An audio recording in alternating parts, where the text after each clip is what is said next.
Entonces, hoy día comenzamos con sistema cardiovascular y el tópico de esta mañana, el primero, va a ser generalidades y corazón. Em, el sistema cardiovascular es un sistema que surge en los primeros semanas de gestación debido a que la demanda de nutrientes que tiene el embrión en ese periodo aumenta y por ende necesita de un sistema que pueda transportar nutrientes de un lugar a otro para poder sustentar a ese embrión. Por ende, es importante entender que en el sistema cardiovascular, al igual como pasó en el sistema nervioso, es importante dar un pequeño repaso embriológico para entender de dónde proviene el corazón y cómo se configura este. Así que vamos a partir por eso. Como pueden ver acá, acá tenemos un embrión que probablemente ya esté alrededor de las 2 semanas y media, por ahí, en la cual empieza a formarse un pequeño campo hacia la región anterior. Recuerden que el embrión tiene nombres distintos en cuanto a la dirección del embrión. Lo que va hacia la cabeza, que comúnmente nosotros en el adulto le llamamos craneal, acá se llama anterior, y lo que va hacia la región del, por ejemplo, en este caso el trasero, que todavía no se forman los miembros acá, estaríamos hablando de la región posterior. Y aquí estaríamos viendo el dorso del embrión, o sea, como la futura espalda del ser humano en formación. Entonces, aquí hay un campo cardiogénico sobre la cabeza. Aquí pueden ver los pliegues neurales. Nosotros ya conocemos los pliegues neurales, lo vimos en la formación del sistema nervioso. Y este campo cardiogénico que se empieza a formar acá, que proviene del mesodermo, ¿cierto? Del tejido de la zona media, cuando hablamos de los tres tejidos que dan origen a distintas estructuras, como es el ectodermo, que da origen a la piel y el sistema nervioso. Aquí está la notocorda, que la habíamos visto alguna vez, que era la inductora de la formación del surco neural. Acá tenemos el mesodermo y en amarillo tenemos el endodermo.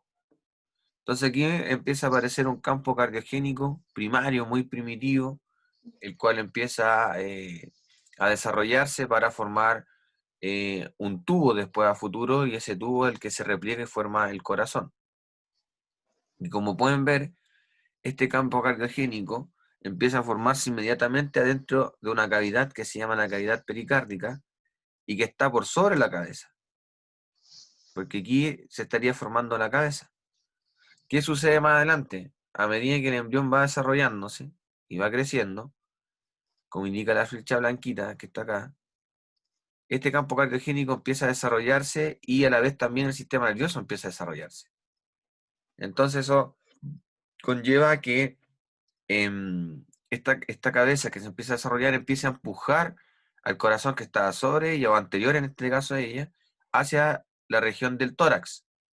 Como podemos ir viendo acá, cómo ésta se va imaginando hacia el tórax, mientras que la cabeza, o mejor dicho, el sistema nervioso central va desarrollándose. Entonces, ¿qué pasa? También algo importante. Aquí podemos ver que empieza a formarse ya un tubo, que es el tubo cardíaco. Y como podemos ver acá, este tubo cardíaco se empieza a desarrollar en vecindad con una yema que se llama la yema hepática. ¿Y por qué ocurre esto? Porque en un principio, este saco, que se llama el saco vitelino, es el primer productor de células sanguíneas, principalmente de eritrocitos, que son los glóbulos rojos. Aquí se empiezan a producir la primera sangre, por decirlo de alguna manera. Después, esa pega se la pasa al hígado. Entonces, por eso el hígado tiene una estrecha relación acá con la formación del corazón, ya que se cree que hay una comunicación directa en la formación del hígado de eritrocitos para traspasarlo al corazón, y el corazón los puede impulsar al resto del futuro cuerpo en formación. Entonces, aquí podemos ver también cómo el endodermo, que aquí está plano totalmente, acá empieza recién a imaginarse, empieza a formar otras áreas que son el intestino anterior, el intestino medio y posterior, para dar formación a distintas estructuras del intestino. Entonces, es re interesante entender que el corazón primero parte formándose anterior a la cabeza y después se va hacia el tórax. Acá tenemos cortes transversales, en el fondo, si me permiten retroceder, ahora son cortes de este nivel, de forma transversal. Estos embriones fueron cortados así y quedaron de esta forma.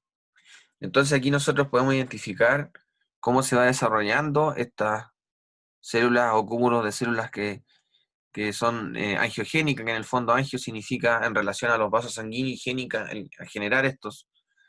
Entonces aquí podemos ver cómo se van desarrollando para formar los tubos, las células miocárdicas, para formar los tubos endocárdicos y las aortas dorsales que van a ser la futura arteria que va a repartir sangre a prácticamente todo el cuerpo.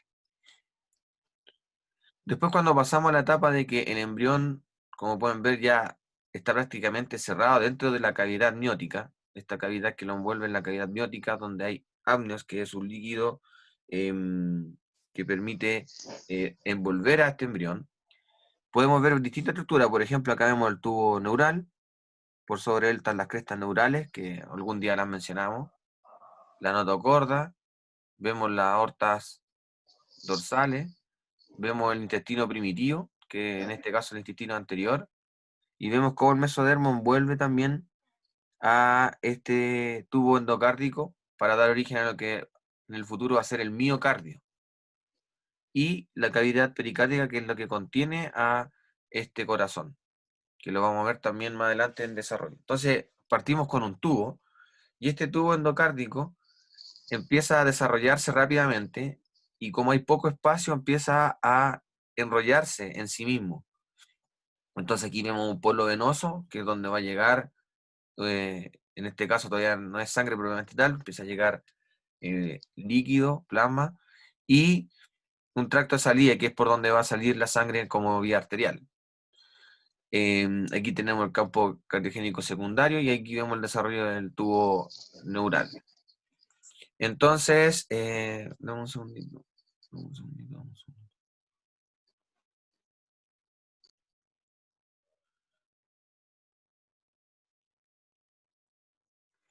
Entonces, acá tenemos un embrión donde podemos ver el polo anterior, donde está el desarrollo de la cabeza ósea, y tenemos la región de la cola, que comúnmente le llamamos, que es donde está el intestino posterior. El intestino posterior va a dar origen al colon y también al recto.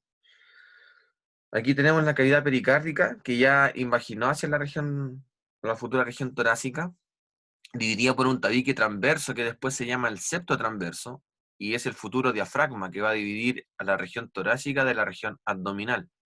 Y aquí en este espacio empieza a desarrollarse el corazón y se desarrolla rápidamente porque esta cavidad pericárdica crece mucho más lento que el corazón. Entonces, al crecer mucho más lento, permite que este corazón se empiece a enrollar sobre sí mismo, que partió como un tubo, y después esto que está viendo como entrecortado, la línea entrecortada, vendría siendo la cavidad pericárdica. Y pueden ver el desarrollo del corazón acá, cómo se va enrollando, cómo las flechas indican que se va enrollando en sí mismo y va formando distintas cámaras de este corazón. Por ejemplo, aquí podemos encontrar el futuro atrio derecho, ventrículo derecho. Acá tenemos el ventrículo izquierdo y aquí tenemos el atrio izquierdo. Y que este partió por abajo primero, pero después ascendió para colocarse en la ubicación definitiva. Y aquí vemos flechas contrarias en la región pericárdica, como este a la vez se enrolla en sí mismo. Y eso es lo que es lo que más llama la atención de la formación del corazón. Entonces aquí vemos cómo ya está como enrollado en sí mismo. Podemos ver que está ya la formación de los futuros ventrículos acá. Acá está el derecho primitivo, el izquierdo primitivo, y vemos que tienen comunicación entre ellos, cuya comunicación después desaparece porque estas almohadillas que se llaman, que es el tabique interventricular futuro, se encuentran en este sector y deja de fluir sangre de un lado al otro. En este momento es funcional que la sangre fluya de un lado al otro, en este momento, solo en este momento. Acá tenemos el atrio derecho primitivo y el atrio izquierdo primitivo. Y acá atrás podemos ver que hay dos aortas, las aortas dorsales, que después terminan fusionándose y forman una sola aorta. Entonces, ahí tuvimos una breve como reseña de lo que es la formación embrionaria del corazón. Es mucho más compleja, yo diría que es la más compleja de todos los órganos en la formación del corazón, tanto a nivel morfológico, por los cambios que se hacen, más en la vía molecular, que eso ya estamos hablando eh, de otra área del aprendizaje, que sería biología celular y molecular, y que también es bastante complicada. Acá podemos ver una circulación prenatal antes del nacimiento y una circulación postnatal, obviamente después del nacimiento. Y podemos ver que aquí todavía estamos conectados, ¿cierto?, a un cordón umbilical, donde el cordón umbilical tiene una vena por dos arterias. Y aquí es importante destacar que nosotros llamamos vena, todo vaso sanguíneo que sale del corazón se llama vena. Todo vaso sanguíneo que ingresa hacia el corazón, me refiero al flujo sanguíneo, la dirección del flujo sanguíneo, se llama arteria. Independiente que tenga una alta o una baja cantidad de oxígeno. Esta se llama vena umbilical porque, como pueden ver, es sangre que va desde la placenta, ¿cierto? La comunicación que existe entre el bebé y la madre, va con alta cantidad de oxígeno. Entonces, por eso se grafica como color rojo. Por ende, es una vena porque va hacia dirección del corazón del bebé. Y lo que sale del bebé como desecho hacia la madre a través de estas dos arterias, tienen el nombre de arteria porque salen desde el corazón hacia donde la madre. Entonces, por eso se llaman arterias umbilicales. Y esta vena umbilical, que va altamente concentrado en oxígeno y nutrientes, ingresa por el ombligo, la región umbilical, asciende como vena umbilical, llega al hígado, permite irrigar al hígado para darle una irrigación funcional principalmente, ya que el hígado aquí está inmaduro todavía. Y hay otro conducto que se llama el conducto venoso, que va conectado directamente a la vena cava inferior, lo cual ambas irrigación, tanto del hígado como la del conducto venoso, terminan confluyendo en este atrio que se llama el atrio derecho. Este atrio derecho tiene dos opciones: que la sangre cruce el atrio izquierdo, porque aquí hay un foramen que se llama el foramen oval, o que pase sangre también al ventrículo derecho. Pero como el ventrículo derecho después la sangre se va hacia la arteria pulmonar para dirigirse la sangre hacia los pulmones para ser oxigenada, en este periodo no está respirando el bebé porque está sumergido en líquido, que en el líquido amniótico. Por ende, no necesito que vaya tanta sangre al pulmón y paso directamente la sangre hacia el atrio izquierdo. Después esa sangre que está en el atrio izquierdo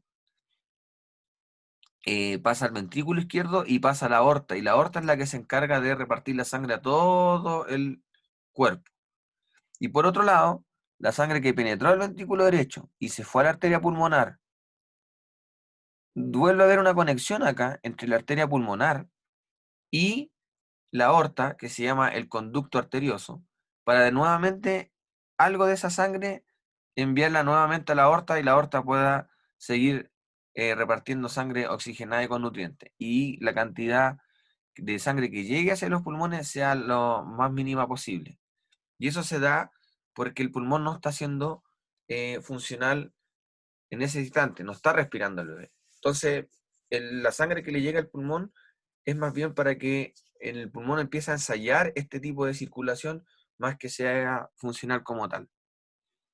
Entonces, cuando el bebé respira por primera vez, empiezan a haber cambios. Primero, se corta el cordón umbilical, por ende ya no hay más flujo de sangre desde la madre hacia el bebé, ni viceversa. Em, pero aquí podemos ver que cuando la aorta empieza a repartir a todos los órganos y llega a la altura de los vasos ilíacos, salen las dos arterias hacia donde la madre para enviar los desechos. Entonces aquí podemos ver que hay varios cambios después posterior a la primera inspiración del bebé. ¿Y qué ocurre? Cuando el bebé inspira por primera vez, la presión de oxígeno en los pulmones aumenta. Entonces las venas que vienen de vuelta al pulmón a traer sangre al corazón llegan al atrio izquierdo, y aquí taponean, a través de una válvula, taponean el foramen que estaba en comunicación acá, que era el foramen oval. Y se forma un tabique, que es el tabique interatrial. Entonces, cuando la sangre, como la sangre de la madre venía desde acá, llegaba a este atrio y cruzaba hacia el otro lado, eso ya no ocurre. Y por otro lado, también se oblitera, en el fondo, como se cierra, este ligamento que se llama el ligamento arterioso. Se oblitera este conducto, que era el conducto arterioso, se oblitera y se transforma en un ligamento, ya que no necesito que exista comunicación entre la arteria pulmonar, que viene con una baja tensión de oxígeno, y la aorta, que necesito que lleve una alta tensión de oxígeno. Acá en la altura del ombligo se obliteran todos los rudimentos de conducto venoso, vena umbilical y arterias umbilicales. Hacia arriba hay un ligamento que se llama ligamento redondo del hígado, que es la vena umbilical obliterada, y después acá hay un ligamento que se llama ligamento venoso, que es el conducto venoso obliterado. O sea, esto ya no está siendo funcional por nacimiento, y lo mismo pasa con las arterias umbilicales, que forman los ligamentos umbilicales mediales. ¿Se acuerdan de los ligamentos umbilicales mediales que producían los pliegues umbilicales mediales? Entonces, como pueden ver, cambia la circulación. Y esta circulación la vamos a detallar más adelante. Acá nace lo que se llama la circulación mayor y la circulación menor. ¿Y eso en qué consiste? Consiste en que nosotros tenemos una circulación que primero vamos a entender que cuando llega la sangre desoxigenada a un corazón, que nosotros a veces le llamamos el corazón derecho o el corazón venoso, llega de retorno toda la sangre, tanto desde el cuerpo como del mismo corazón, llega el retorno hacia el atrio derecho, después pasa al ventrículo derecho y desde ahí se va esta sangre a oxigenarse al pulmón. Se oxigena en los pulmones y después vuelve a través de una vena que se llama la vena pulmonar hacia el atrio izquierdo. Entonces aquí podemos ver que hay una circulación muy pequeñita, que es la que nosotros conocemos como circulación pulmonar o circulación menor. Y también hay una circulación mayor, que una vez que llegó la sangre oxigenada al atrio izquierdo y pasó al ventrículo izquierdo, esta sangre oxigenada va hacia la cabeza, como también va hacia el tórax, abdomen, pelvis, miembros superiores e inferiores, para darle irrigación a todo el resto de los otros órganos, que después esta sangre es drenada y es llevada de vuelta hacia el atrio derecho, para de nuevo entrar a la circulación menor, oxigenarme, y después la circulación mayor. Y así está constantemente. El 84% de la sangre se encuentra en la circulación sistémica, que sería la circulación mayor, ¿cierto? Todo lo que habíamos hecho acá, circulación mayor. De ese porcentaje del 84%, el 64% se encuentra en las venas, y es porque las venas tienen mayor diámetro y no son tan pulsátiles como la arteria. Entonces se acumula la sangre en las venas, y las venas resguardan el 64% de la sangre. El 13% se encuentra en las arterias, de ese 84%, y el 7% está en arterioles y capilares sistémicos. Arterioles y capilares sistémicos son los que vemos acá, que después lo vamos a ver acá. Y el 16% de la sangre restante está en la circulación pulmonar, o sea, está entre el corazón y el pulmón, donde un 7% está en el corazón y el otro 9% está en el pulmón. Entonces, aquí podemos ver, tenemos arterias, una diseminación de vaso y después una vena, que en el fondo es una capilarización. Podemos ver que llega la arteria y se transforman en una arteriola, y esta arteriola puede tener, por ejemplo, acá esfínteres que definen cuánta sangre va a pasar al lecho capilar de acuerdo a la demanda que tenga el tejido. Por ejemplo, el tejido muscular, cuando empieza a hacerse ejercicio, tiene más demanda de nutrientes y de oxígeno, por ende, estos esfínteres se abren para que llegue más sangre al músculo. Y esto es la capilarización. Son capilares que los vamos a ver al final de la clase. Hay 3 tipos de capilares. Se produce una capilarización, que es donde se ocurre el verdadero intercambio gaseoso y nutricio. Y como pueden ver, hay varios esfínteres precapilares que son los que van a permitir de alguna forma controlar cuánto flujo sanguíneo va a llegar a estos capilares. Aquí tenemos una meta arteriola, y que forma una unión que se llama arteriovenosa, una anastomosis arteriovenosa, que ocurre principalmente, por ejemplo, bajo la piel. Pasa de una arteria directamente a una vena, no pasa por el lecho capilar. Es una forma de irrigar. Y después al final me encuentro con una vénula, que la vénula permite el retorno de la sangre. Después pasa una vena de menor calibre, una de mediano calibre, una de mayor calibre y llega al corazón. Entonces aquí podemos ver la circulación que existe en el corazón. Tanto la cava superior, que trae la irrigación de vuelta desde los miembros superiores, cabeza y cuello, llega hacia el corazón en la región superior a través de la aurícula derecha, o atrio derecho hoy en día se llama, atrio derecho, que es la vía de la cava superior, y la cava inferior trae el retorno desde abdomen, pelvis, y todo lo que es miembros inferiores, viene de vuelta. Y a la vez, acá no está graficado, pero debería haber un orificio acá, donde ingresa el seno coronario, que es el seno que permite el drenaje del propio corazón, porque el corazón también se tiene que irrigar.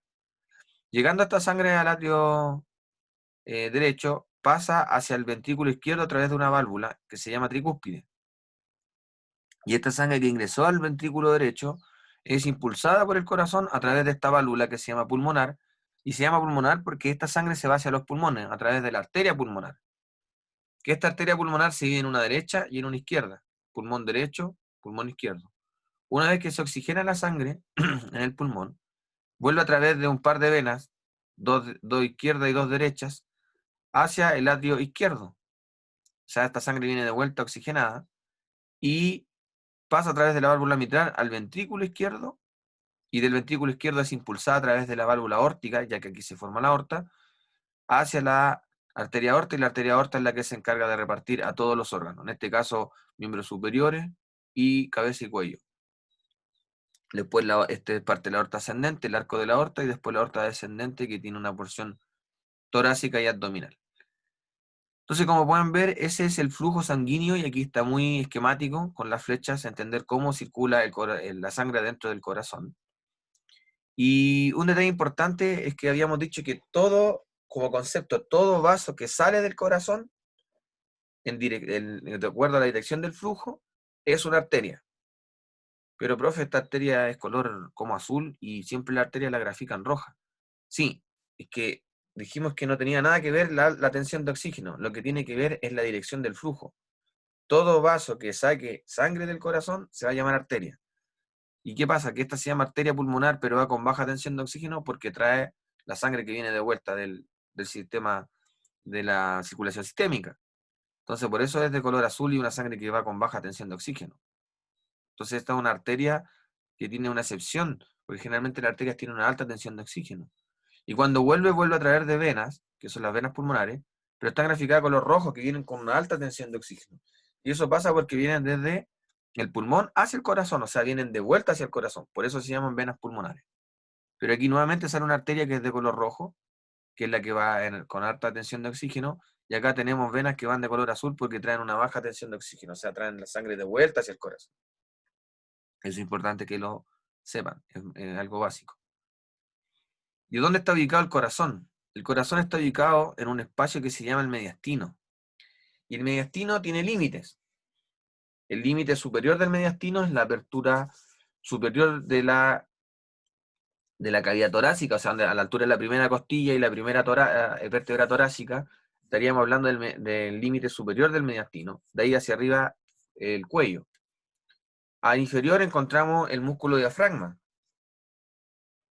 Hacia posterior vamos a encontrar la columna vertebral, que la columna vertebral que está asociada al mediastino es de 1 a T12, o sea, considera las 12 vértebras torácicas. Y hacia anterior va a estar el esternón y parte de las costillas. Esa va a ser la pared anterior. Y la pared lateral van a ser los pulmones, porque aquí no está el pulmón, aquí se fue retirado el pulmón. Pero las paredes laterales del mediastino son los pulmones. Y a la vez, el mediastino se divide en un mediastino superior y se divide en un mediastino inferior. Y este mediastino inferior está dividido a la vez en un mediastino anterior, que es el espacio que existe entre el pericardio, una envoltura del corazón, y el esternón. El mediastino medio, que es donde está el corazón propiamente tal, y el mediastino posterior, que es el límite del pericardio posterior con la columna vertebral.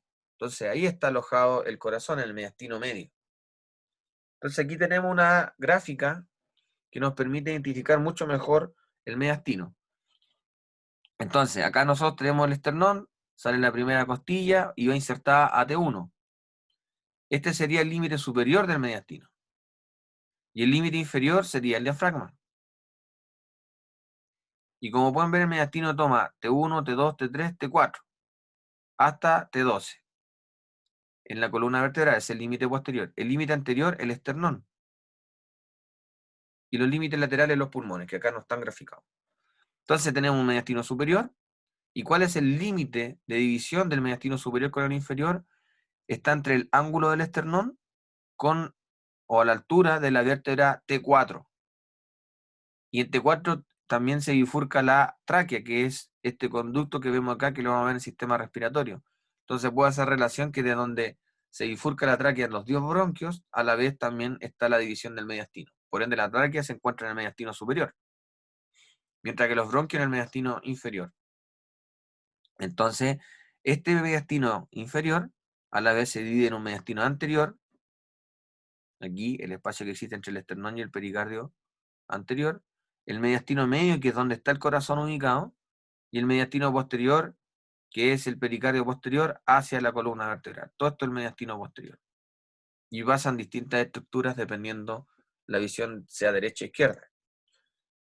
Acá tengo un resumen de lo que pasa por el mediastino, tanto superior y el inferior con sus tres divisiones, los cuales no los voy a leer, pero sí para que lo tengan presente, lo revisen en su casa, y yo voy a nombrar algunas de las estructuras, pero en las imágenes.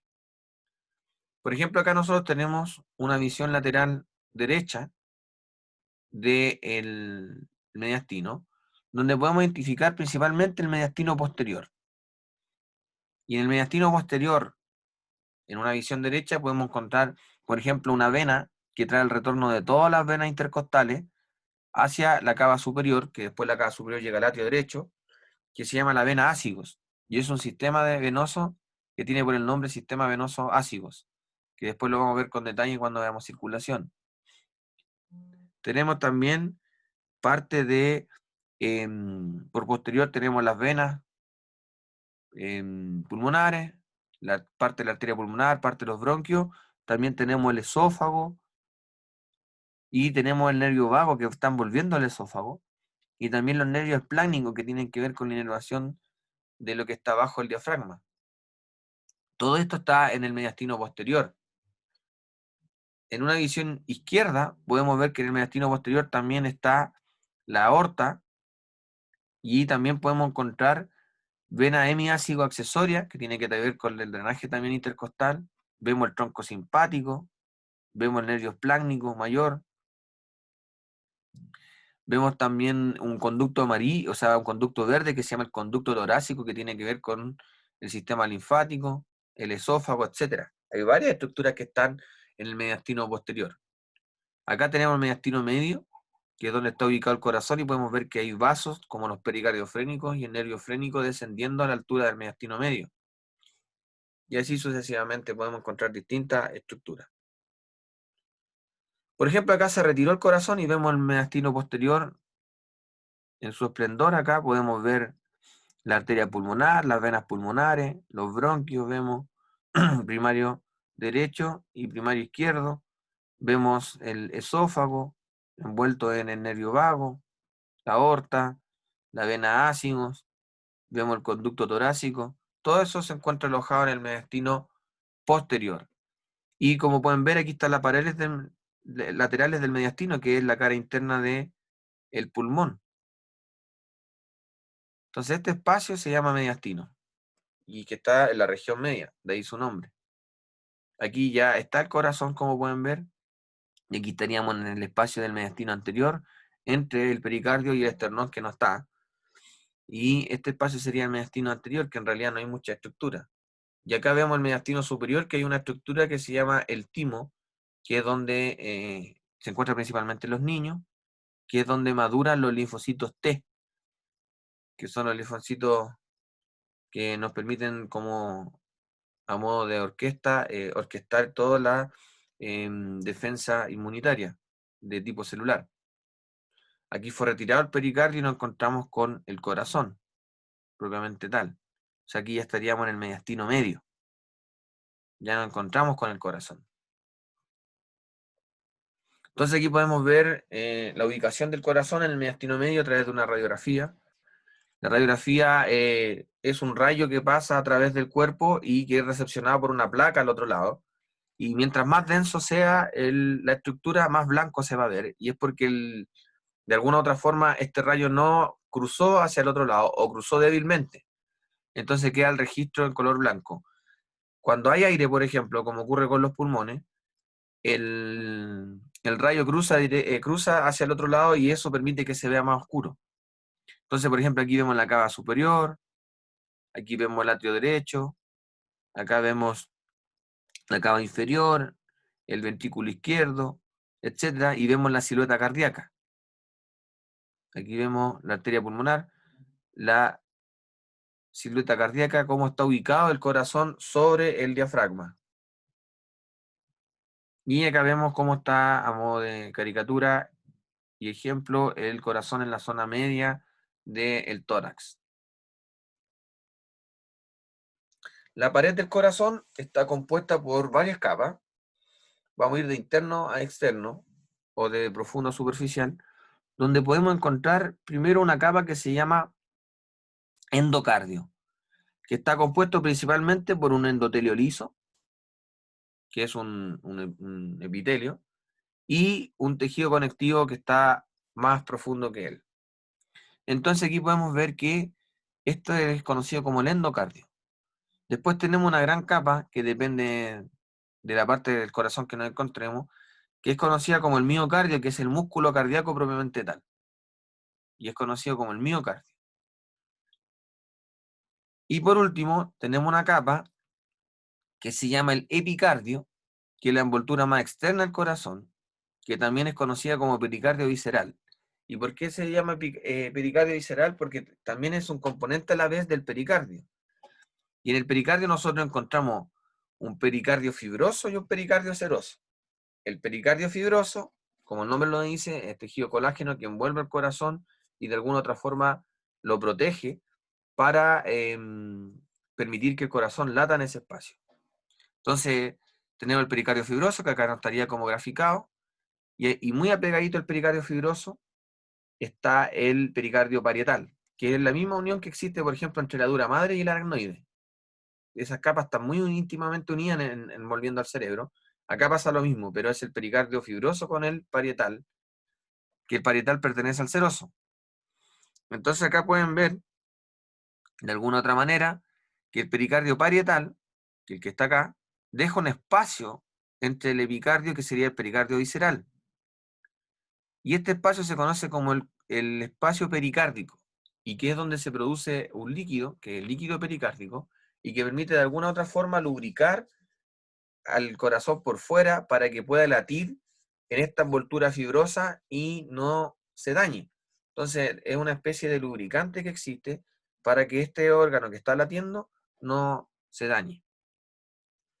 En el caso del miocardio, el músculo cardíaco, podemos ver que es una verdadera red. Funciona como una red, o sea, son células independientes, pero que están tan estrechamente unidas que participa como, que da como la impresión de que formara un puro músculo. O sea, si yo estimulo una célula acá, esa electricidad se traslada a todas las células, ya que funciona como una especie de red que comúnmente nosotros le llamamos sin sitio, técnicamente. Y las uniones de estos discos intercalados se da principalmente por unas junturas que se llaman conexones, ¿cierto? Que están hechos de una proteína que se llama conexina, que comúnmente nosotros lo llamamos los gut-junctions. Y estos gut-junctions permiten que hayan flujo libre de iones de un lado al otro, principalmente iones de sodio, también de calcio. Entonces forma una verdadera red en estas uniones, donde encontramos estos gut-junctions, y permite que haya comunicación entre una célula y otra, y si yo estimulo esta célula acá eléctricamente, va a fluir hacia la otra célula. Entonces funciona como una verdadera malla. Ya entrando a la configuración externa del corazón, aquí tenemos una visión anterior. El corazón tiene tres bordes que divide en tres caras el corazón. En una cara externo-costal, que es la que estamos viendo, una cara pulmonar, que está cubierta por el pulmón izquierdo, y una cara diafragmática, que tiene relación con el diafragma. Después, hacia posterior, encontramos la base del corazón, o también a veces la mencionan como la cara basal, y hacia anterior y hacia la izquierda encontramos el ápice o el vértice del corazón. A veces se llama el ápex del corazón, que es la punta del corazón. Y va a estar dividido a través de un surco que se llama el surco atrioventricular, que divide los atrios de los ventrículos. Entonces, en esta imagen podemos ver algunas estructuras que se ven por fuera del corazón. Como por ejemplo, aquí vemos el atrio derecho, que está dado por una orejuela. Esta orejuela es una orejuela que permite tener un reservorio más de sangre y también proteger a las arterias coronarias. Ahí se ve parte de la orejuela izquierda. Aquí podemos identificar el ventrículo derecho. Aquí vemos cómo va saliendo la arteria pulmonar. Y acá tenemos parte del ventrículo izquierdo, que se ve más bien el borde de este ventrículo. Y el atrio izquierdo no se ve porque está posterior a este vaso. Está en la profundidad ya. Pero en la configuración externa, en este caso, podemos identificar eso. En la cara externocostal. En la cara basal y diafragmática, la cara basal en la base del corazón, pero nos vamos a centrar en la cara diafragmática, podemos ver que se identifica el ventrículo izquierdo, que es más grande que el derecho. De hecho, sus paredes también son más gruesas, lo vamos a ver más adelante. Aquí está el ventrículo derecho, acá está el ventrículo izquierdo, acá encontramos el atrio derecho y acá encontramos el atrio izquierdo. Al atrio derecho, como pueden ver, llegan tres vasos importantes, la cava superior, la cava inferior y el seno coronario, mientras que al atrio izquierdo llegan las venas pulmonares, dos pares, dos derechas y dos izquierdas. Y más arriba vemos otros grandes vasos como son la arteria pulmonar izquierda y derecha y la aorta. Pero principalmente en la cara basal y diafragmática podemos identificar estas estructuras que estoy envolviendo aquí con el láser. En la cara ya basal propiamente tal, podemos identificar la cava superior e inferior, las venas pulmonares, y vemos cómo el pericardio está envolviendo y se está reflejando para envolver los mismos vasos sanguíneos que están entrando y saliendo al corazón. Aquí se ve parte del atrio derecho con su respectiva orejuela, que eso ya estamos viendo en la cara externo-costal hacia allá. Pero esto vendría siendo la base del corazón. La configuración interna, vamos a partir por el atrio derecho. Aquí hay una apertura del atrio derecho, en lo cual podemos identificar distintas estructuras. Por ejemplo, la entrada de la cava superior, la entrada de la cava inferior, que está regulada por una válvula, que se llama la válvula de la vena cava inferior, antes conocida como de Eustaquio. Acá tenemos la entrada del seno coronario, a través de también una válvula, que es la válvula del seno coronario, y también antiguamente llamada Tevesio. Aquí vemos el foramen oval que estuvo comunicándose el atrio derecho con el izquierdo, pero en este corazón adulto esto se cierra y queda una fosa oval, que cuando uno tiene un corazón real y lo ve a través de la luz es muy transparente, y queda un reborde superior que se llama el limbo de la fosa oval. Aquí tenemos el septo interatrial, que nos permite dividir el atrio derecho y el izquierdo, y vemos estructuras como por ejemplo la cresta terminal, vemos estos músculos, que se llaman los músculos pectinados. Pueden ver que hay una parte lisa en este atrio y también una parte rugosa, que son a través de estos músculos pectinados. Y tenemos la orejuela. Todas estas son estructuras que se encuentran en el atrio derecho. Cuando la sangre avanza, va a avanzar al ventrículo derecho. Entonces vamos a dar algunas características del ventrículo derecho.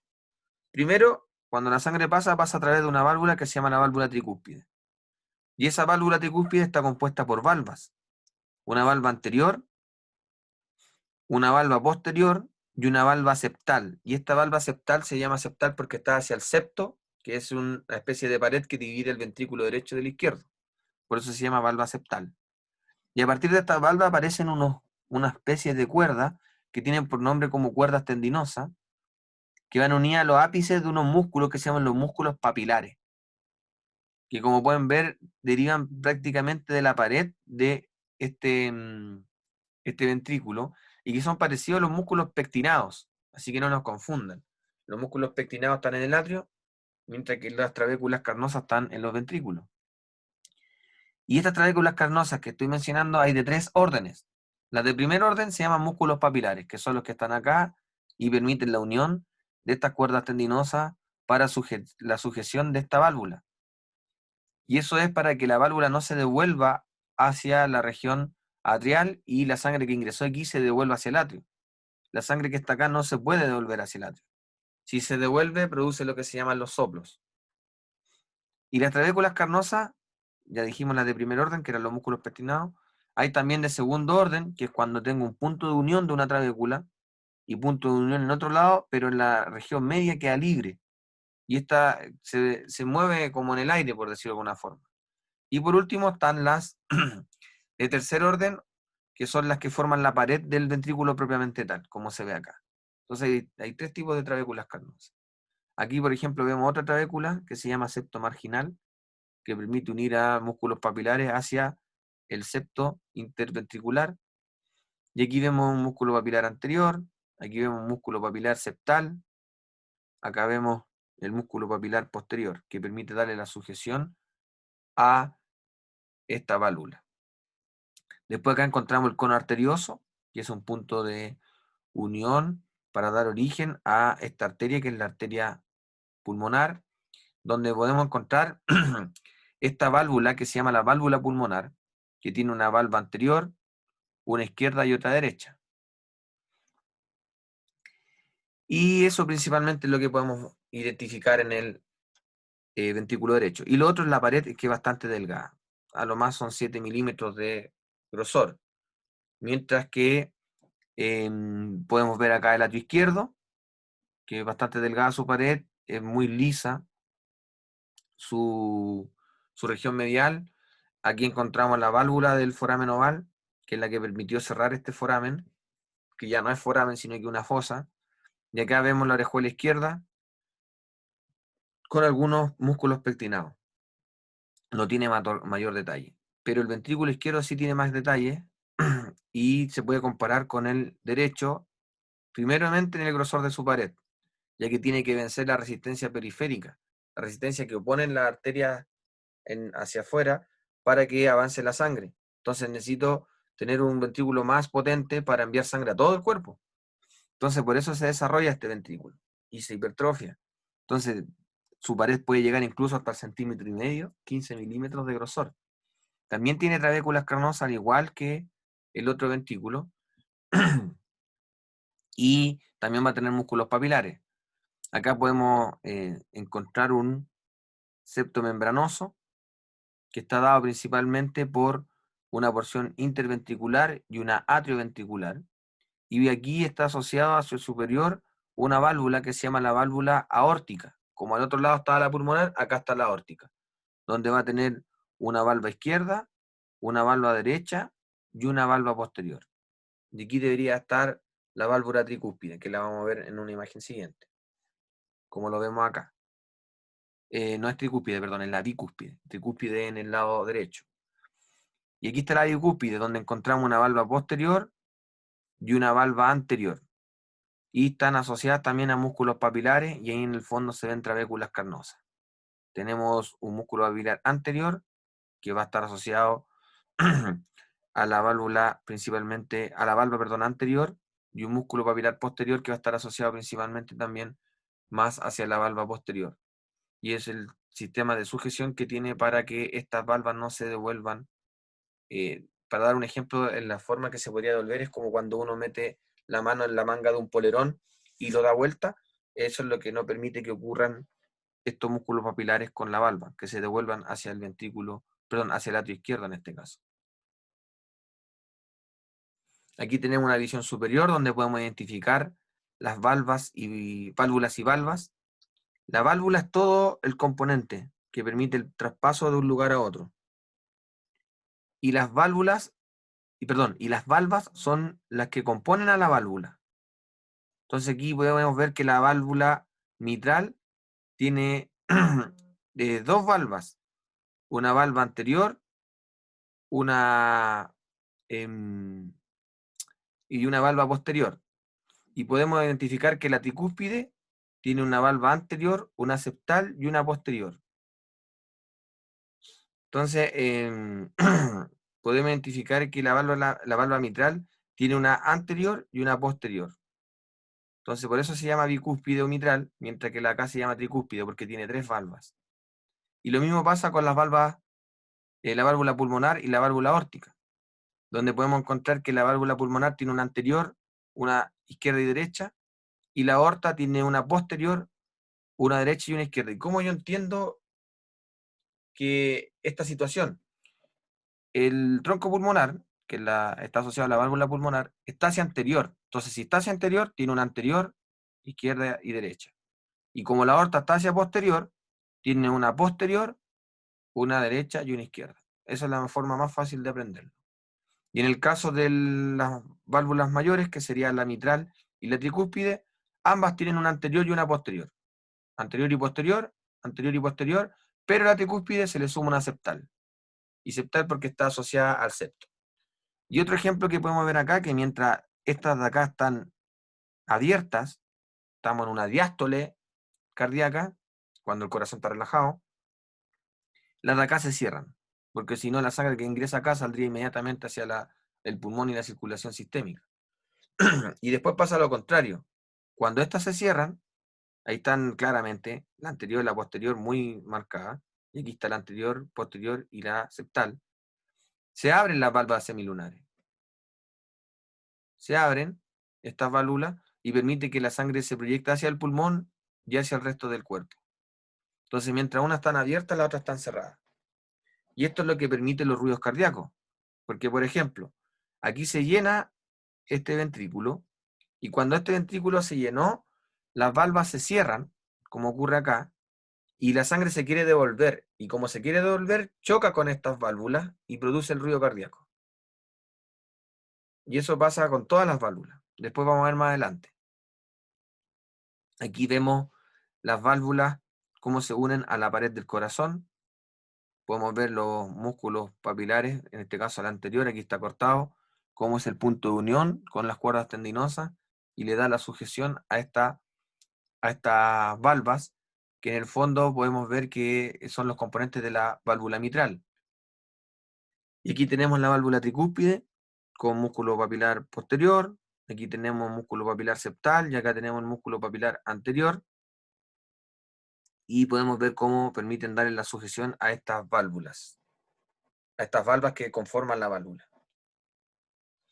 Y aquí tenemos una característica bien particular. Acá tenemos la válvula aórtica, que como pueden ver acá hay unos orificios, que son los orificios de las arterias coronarias, que son las arterias que irrigan el corazón. Y aquí, ¿qué pasa?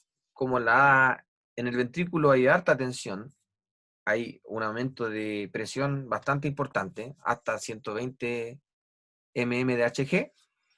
El hecho de que salga con esa presión e ingrese directamente en las arterias coronarias, estas arterias podrían de alguna u otra forma estallar. O sea, podrían romperse con esa presión. Entonces, ¿qué hizo el cuerpo? Que aquí hay un diseño bien importante. Permitió que estas valvas, que son parte de la arteria, perdón, de la válvula aórtica, cuando salga la sangre, taponen de alguna forma este orificio, los tapan. Entonces la sangre sale del corazón y cuando la sangre se devuelve, queda alojada en estos senos que se llaman los senos aórticos. Y cuando la sangre vuelve, se llenan estos orificios para poder irrigar al corazón.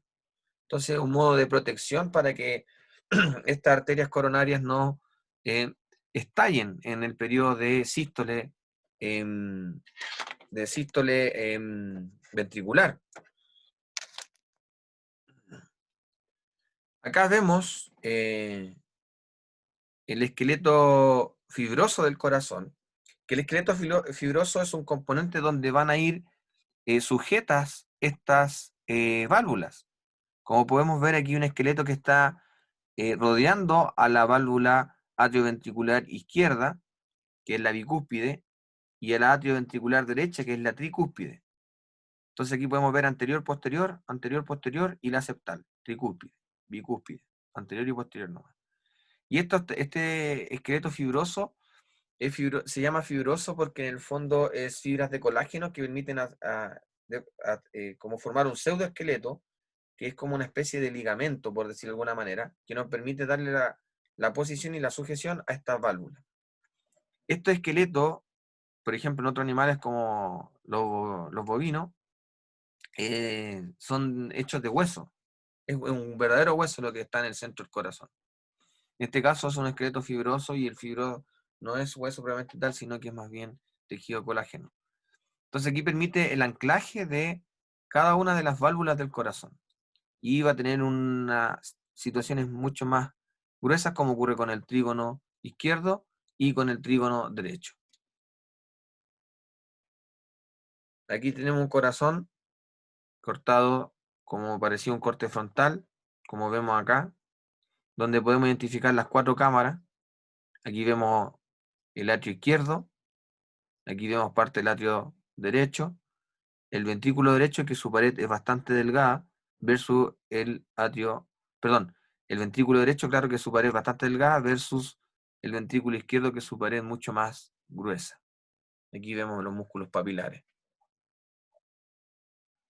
Entonces, fíjense acá cómo es la diferencia entre la apertura y el cierre de las válvulas, para que podamos entender que en algún momento están las válvulas atrioventriculares abiertas, mientras la otra cerrada y viceversa.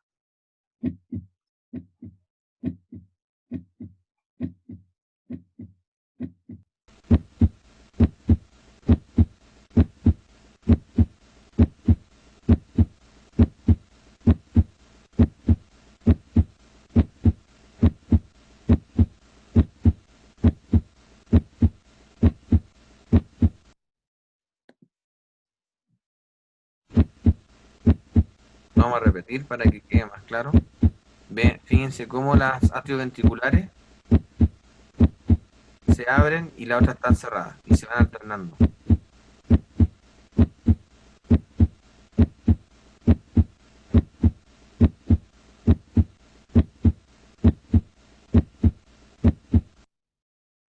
Y ese sonido loop-doop que ocurre es porque cuando llega la sangre al corazón y pasa atrio hacia el ventrículo y se cierra la tricúspide y la bicúspide y la sangre se quiere devolver, suena loop.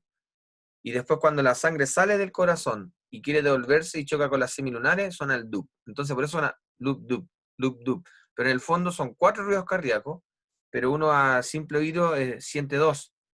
Entonces después vamos a ver por qué son 4 ruidos cardíacos y no son 2. La lógica está porque son 4 válvulas. El pericardio es la envoltura que está envolviendo al corazón, como pueden ver acá.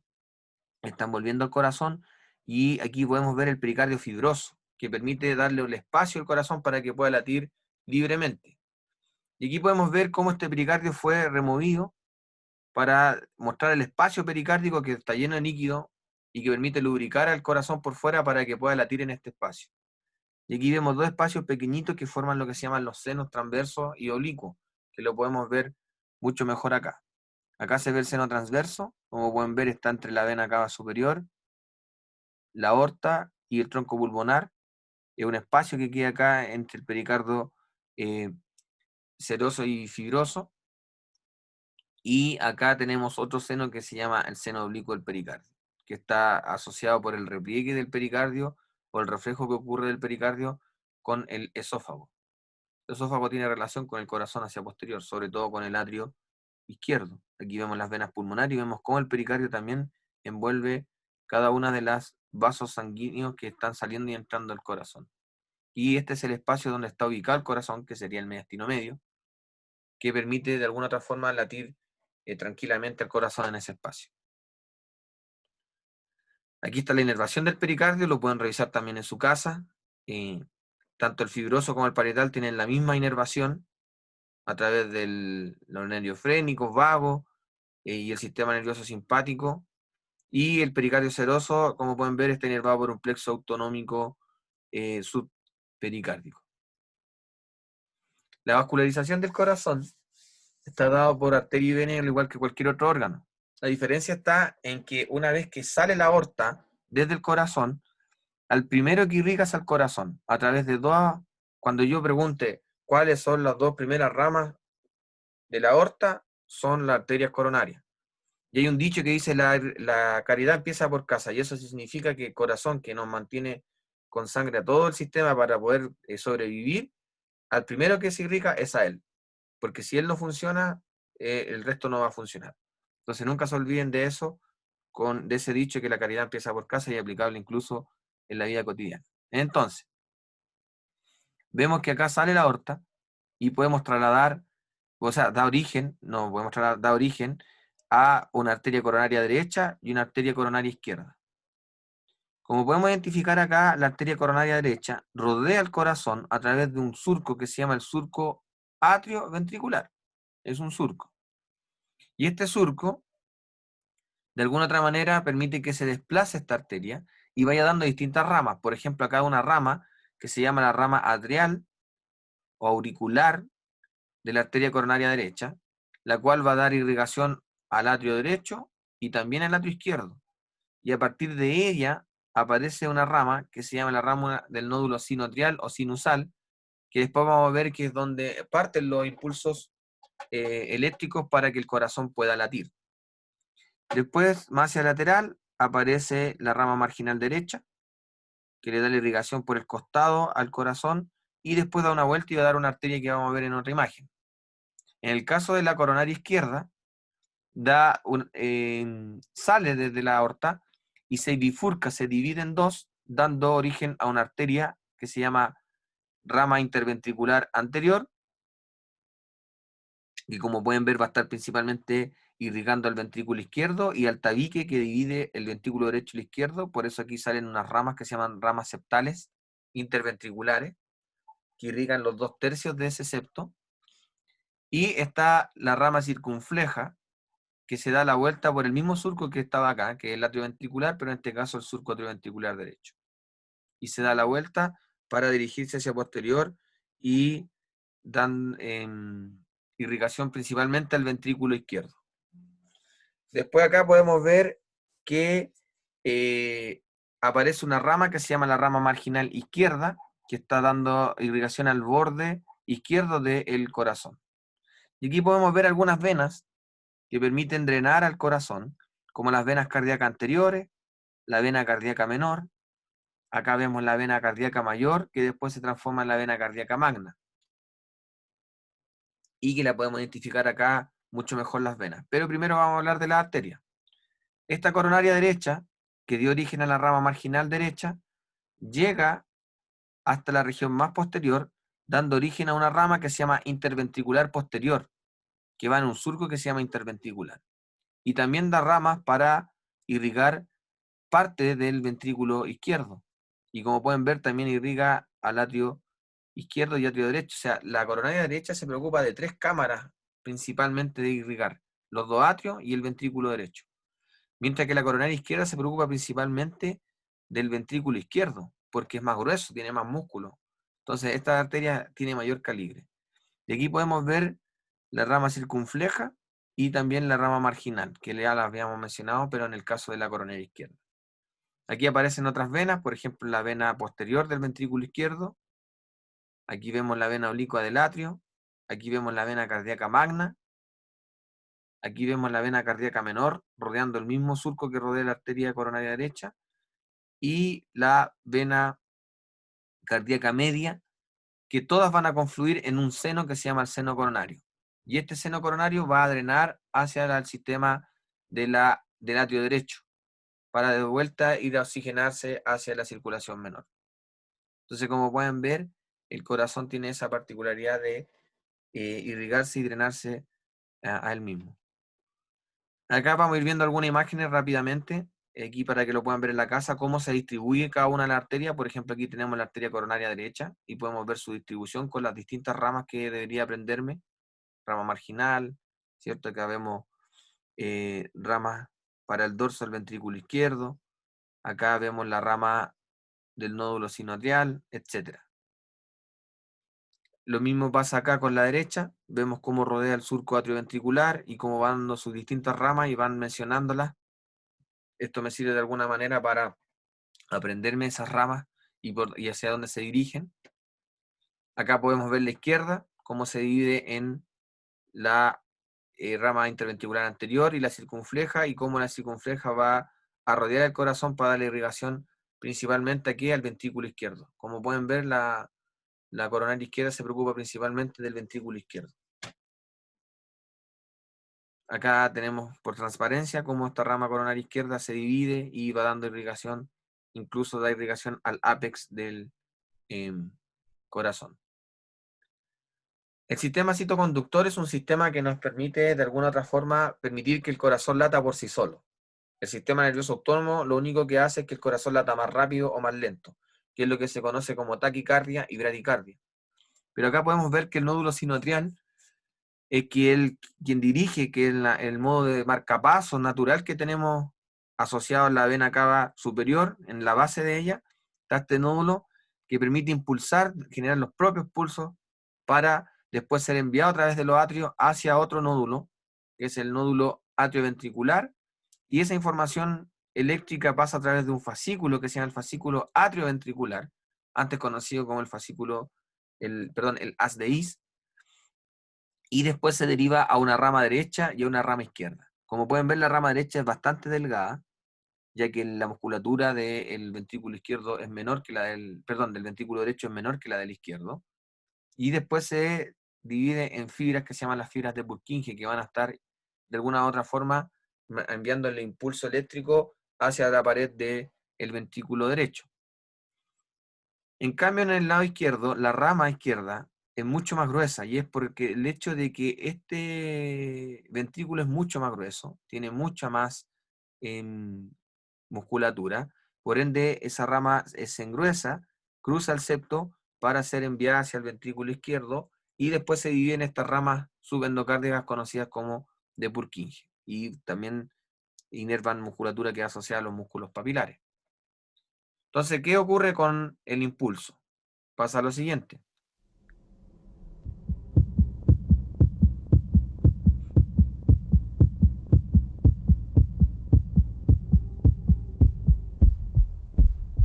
El impulso nace desde el nódulo sinoatrial y después se retroalimenta nuevamente hacia el nódulo sinoatrial.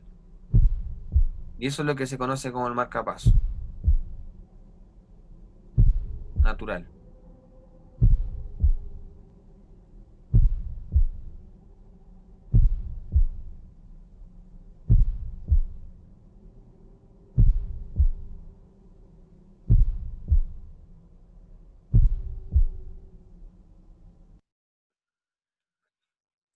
La inervación del corazón, como les decía, no, el corazón genera los impulsos el mismo.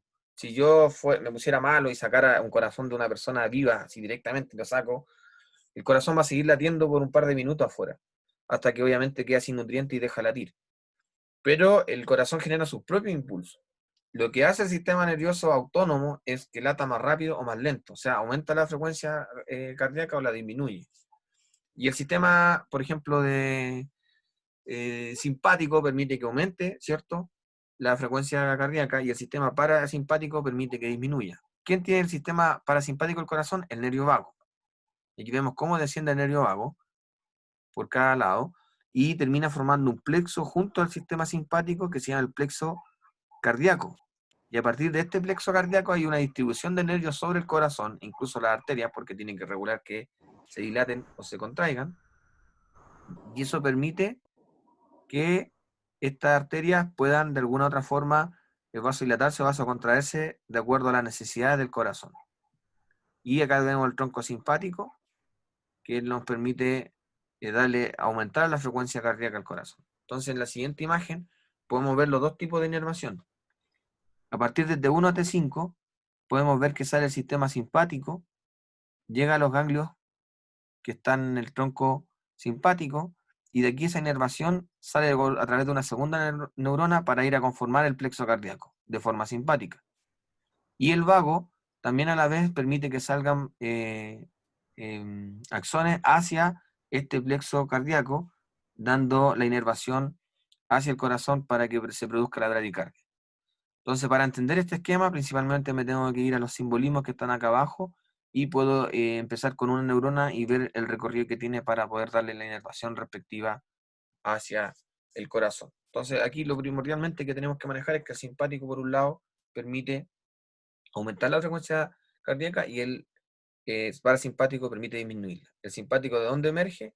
T1, T2, T3, T4 e inclusive a veces T5. ¿De dónde emerge el parasimpático? Del nervio vago.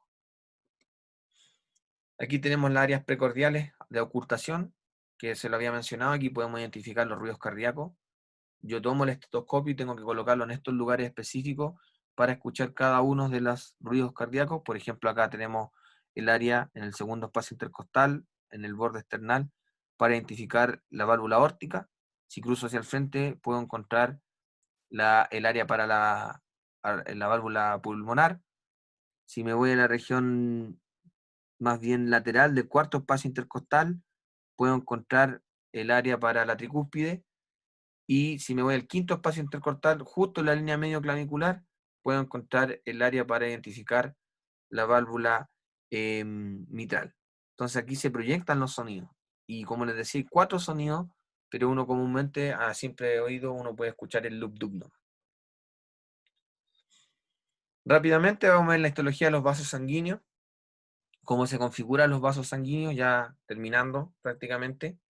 Podemos ver acá que la sangre se distribuye por una arteria, la cual después, de gran calibre, como la aorta, por ejemplo, y después deriva a arterias musculares que son más pequeñas y que a la vez terminan formando arteriolas o metaarteriolas para después introducir la sangre al lecho capilar y nuevamente ser rescatados por una pequeña vénula que después llega a una vena de mediano calibre, hasta llegar a una vena de mayor calibre. Y la envoltura de estas venas está dada por una túnica adventicia, que es la más externa, un tejido conectivo, una túnica media, que es más bien muscular, y una túnica íntima, que es el endotelio, o sea, es un tipo de epitelio que tienen los vasos revistiéndolo por dentro. Y acá, por ejemplo, tenemos esa situación que les explicaba antes. Tenemos una arteriola donde tiene regulación de los flujos, tenemos músculo liso alrededor, como modo de esfínter, que permite que de alguna otra forma regule cuánta sangre pasa al lecho capilar y después es retomada por una vénula. Entonces aquí vemos una arteria muscular, tiene gran contenido de músculo que permite esta arteria de alguna otra forma agrandar o achicar el lumen, que es el espacio por donde va la sangre. Tiene también una túnica adventicia bastante gruesa. A diferencia de, por ejemplo, una arteria elástica que también tiene un tejido muscular bastante amplio, pero más que contraerse en sí misma, permite tener estas líneas amarillas que grafican a fibras de elastina que permiten de alguna otra forma aguantar la presión que sale desde el corazón. Por ejemplo, una arteria elástica podríamos considerar la aorta, que tiene que resistir esa presión grande que viene desde el corazón, y si fuera de otra configuración probablemente estallaría. En este caso permite aguantar esa dilatación de la excesiva presión que sale del corazón. Tiene un poquito menos de tejido conectivo y también, bueno, tenemos la región endotelial acá. También acá podemos encontrar capilares, hay distintos tipos de capilares. Están los capilares continuos, que lo encontramos principalmente, por ejemplo, en el pulmón, que permiten el traspaso de oxígeno y CO2 de un lugar a otro rápidamente. Acá también tenemos unos capilares que se llaman fenestrados, que como pueden ver tienen unos pequeños orificios y permite que haya mayor flujo de moléculas de un lugar a otro. Esto ocurre mucho en algunos órganos endocrinos por el traspaso de hormonas. Y tenemos unos capilares que comúnmente se llaman sinusoidales o también pueden ser discontinuos, donde incluso su lámina basal es discontinua y permite que haya un gran traspaso de moléculas de un lugar a otro. Y eso lo podemos encontrar, por ejemplo, en el hígado, capilares sinusoidales. Aquí vemos una vena de mediano tamaño, donde vemos que tiene una gran cantidad de tejido conectivo, poca musculatura, ya que las venas no tienen una capacidad contráctil pulsátil o de regulación de sangre hacia el lecho capilar, sino que más bien recibe la sangre de vuelta. Acá tenemos una vena de gran calibre donde también vemos que tiene harta musculatura lisa, pero no es tan contráctil, como tal, sino que más bien son reservorios de sangre, las venas, como habíamos dicho al principio. Y bueno, tenemos aquí una túnica media, una túnica adventicia que tiene algo de musculatura lisa, una túnica media y el endotelio. Y eso sería. A mí cuando me preguntan dónde están mis alumnos, yo les digo que viven aquí, en la trabécula septomarginal.